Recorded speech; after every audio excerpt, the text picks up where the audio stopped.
Kemudian apabila ditanya tentang sama ada ketika perjumpaan tersebut adakah arwah Zara didera, diaibkan, ditindas, ditertawakan tentang mau jadi badar semua tu, saksi itu flatly cakap tidak.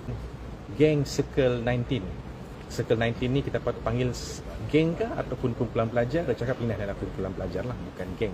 Saya tanya sama ada Circle 19 ni terlibat dengan gangsterisme di asrama, dia menafikan tidaklah. Dia hanyalah sekumpulan pelajar yang melakukan aktiviti bersama-sama untuk program sekolah. Itu penjelasannya lah.